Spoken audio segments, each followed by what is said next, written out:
I have 2 kids, Clark and Kent. While they have the same father, only one of them is biologically my child. They were born within 6 months of each other.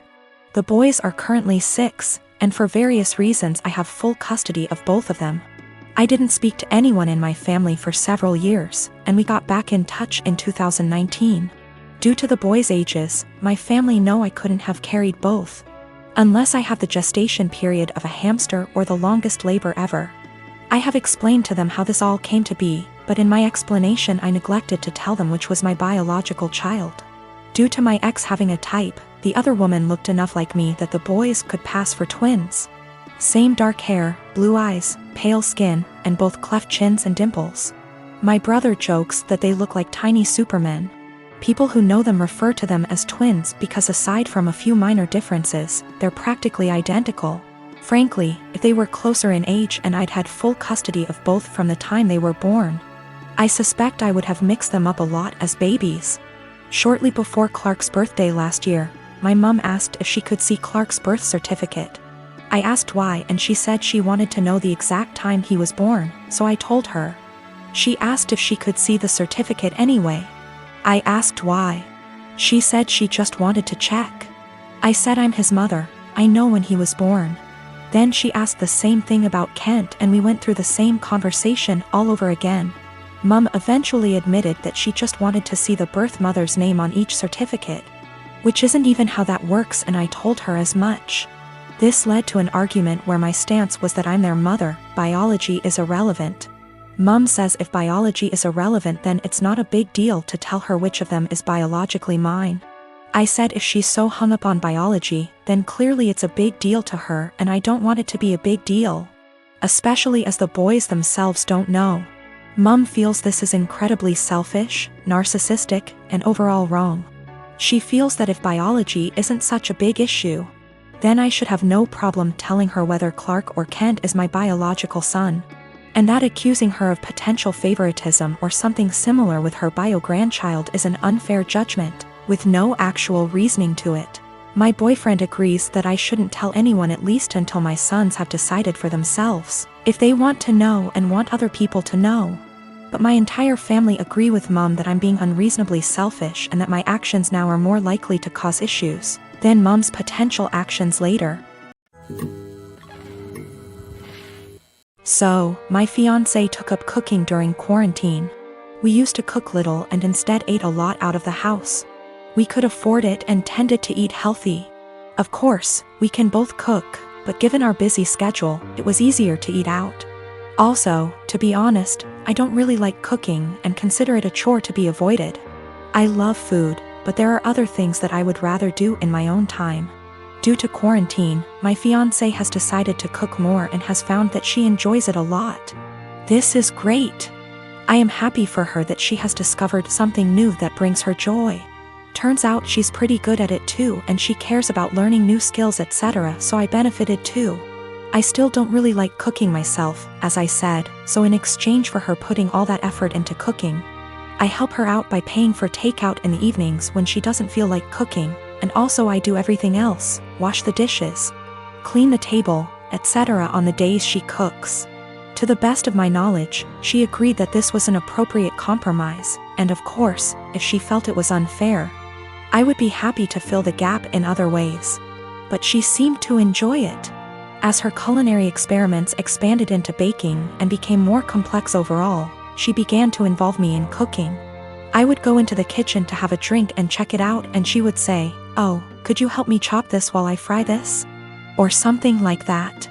I cut carrots for her or something like that, chatted with her about food, and then went back to my business.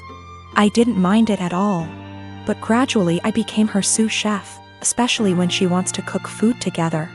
Keep in mind that her culinary experiments are complex and sometimes take 2 or more hours. So my whole evening goes into these culinary endeavors, and it happens several times a week. On top of that, she tends to boss me around in the kitchen and can be a little rude. As you can probably guess, we got into a fight over this. I told her that I don't like her attitude in the kitchen when I help and I don't like to cook in general. I would feel better helping her if she wasn't so rude to me. But honestly, I don't want to spend 8+ hours every week cooking. It's not my hobby, it's hers. If she wanted me to take part in cooking, I bought everything or cooked something simple. She was very upset. She said it was unfair, that I was enjoying the fruits of her labor but not doing my part. And that cooking took 2 hours and dishwashing / cleaning only half an hour. I told her that it was her decision to cook very complex dishes and that I would be happy if she made a simple pizza or roast. After a certain point, the sophistication of her dishes moves into hobby territory. And I resent being made to feel like a bad partner because I don't want to spend a few evenings on her hobby. We haven't really worked it out. I actually bought / cooked my own food a few times so I didn't enjoy the fruits of her labor. But that seemed to upset her even more, and our refrigerator started to fill up with more leftover food than she could eat herself. Another time I helped her but told her I had to go on video chat at 8 p.m. and she got upset when I actually stopped helping, and left even though I told her beforehand. I'm afraid I told her somewhat caustically that I was not her sous chef to command the kitchen. I tried to discuss it with her again when we felt calmer. I told her that I liked that she found a new hobby. But it's her hobby and I can't help it and don't want to feel obligated to do it. She countered that it was not feminist of me to put the cooking on her and benefit from it without helping her. The feminist connection doesn't make much sense to me because neither of us used to cook much. And she decided to take up cooking herself, but of course I didn't tell her that. I told her that if she wanted to discuss the division of labor in our household, we could do so and come up with something new that reflected the fact that she now cooks more. We tried to do this, but she wanted to count all the time she spends cooking as time around the house. So, according to her ideal distribution of housework, she spends over 10 hours cooking just dinner each week, which somehow leaves me with almost all other chores around the house. I told her I didn't like it because cooking complicated meals is a hobby. It's not fair to say that 6 / 10 hours of her housework is actually her hobby, and I have to do the equivalent amount of real housework if that makes sense. So we are in a bit of an impasse. Am I really a bad feminist? I don't think I'm wrong. I'm very familiar with emotional labor, mental stress, and all that, but I may be wrong. I love this woman and obviously want to marry her. But we are usually good at making logical decisions, and this is the first time we have had such a disagreement. I don't know how to get her to understand the line between cooking as a necessary activity and cooking as a hobby. P.S. The fiancé has taken up cooking gourmet meals as a hobby, but now it becomes my responsibility to help out and do more housework that I don't think I should. My sister and her husband were sent to prison at the start of this year, and sadly won't be released for a few years. That left me to look after their 15-year-old daughter Amy. I was perfectly happy to do this, but as most of their wealth was seized for being ill-gotten, it's meant that I've been having to care for her out of my own pocket. Once again, this doesn't bother me, but it's meant massive life changes for the kid. Firstly, they sent her to a private school. I can't afford anywhere near those fees, so I had to transfer her to a local school. She was upset at this at first, but she quickly made friends and is excelling academically, so this isn't a huge problem.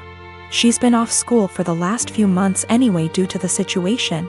A bigger problem is clothing. Like my sister Amy loves fashion and designer stuff. She's still got a lot of stuff that her parents got her, but she's always on the lookout for new clothes. Unfortunately, I can't afford anywhere near the sort of stuff she likes. And I also have 2 children of my own whose clothing I have to pay for. I have told my sister this, but she insists I should make allowances because her daughter is going through a tough time. Amy also really doesn't get along with my daughter Hannah, who is 11. She bullies her, calls her stupid and ugly, tells her none of her friends really like her, etc. She has made her cry on many occasions and often continues to taunt Hannah while she cries. Yesterday I caught Amy trying to buy a dress costing over $1,000 with my card. I was fuming and had a long conversation with her. She cried and sobbed that she just wanted one nice thing. My sister called from the prison, and Amy cried over the phone that she hates here and I treat her unfairly. I spoke to my sister afterwards and she begged me to go easy on her daughter because she's still adjusting. I put food on this kid's plate. I buy her whatever clothes I can afford, even if they aren't to her taste. I take her to visit her parents as much as possible. They're held in different facilities. And I do all of that on top of working and looking after my own children. I told my sister that I was willing to look after her daughter for as long as she needs. But if anything like the card incident happens again, or if she continues to pick on my daughter, there will be serious consequences for her. My sister wanted to argue, but they get limited time on the prison phone. I think what I'm doing is right. I get that the kid is going through a tough time, and I'm doing everything I can to be there for her. But I can't just tolerate bad behavior or bullying, and I can't afford to pay for her expensive clothing. The fact that she's struggling to deal with what happened to her parents doesn't change that. One of my best friends, Carla, is getting married soon. It's only meant to be a small backyard type of wedding, but they've been planning it for a few months now, and originally, it was supposed to be on my property. They wanted it because it's private, has lots of open space for the reception, a nice view, and the house could be used for them to get ready and stuff. Of course I said yes. She and her fiancé, Rick, were very happy. Thing is, Carla and I do have a history. We went out on and off in college but decided to stay friends. Then I met my wife, we got married, Carla met Rick, and now here they are. Now my wife knows I went out with Carla back in college and she didn't care. Carla still went to our wedding and everything. I never knew if Rick was told or not. It's not my relationship, therefore not my business to say anything, so I never did. Rick found out recently, and not in the best way. Not sure how, but from what I heard from friends is that one mutual friend told him, no idea why, we used to date. Not only that, but apparently Carla said a couple years ago she was still in love with me when she was already dating Rick. Don't have actual confirmation if that's exactly what he was told. All Carla's told me is that Rick was told about our past and he's angry at her for never saying anything. It became quite a drama and didn't hear from her for over a month until now. She told me they're going to couples counseling and that the wedding is still on. But Rick requested that I not attend. It sucks, but I totally get why he wouldn't be comfortable. Then I asked the obvious question, where are they going to hold the wedding then? To my surprise, she said they still want it at our place. Rick said so too, and in my mind I'm going, he doesn't want the guy who dated his fiancée years ago at the wedding, but still wants the wedding at his house.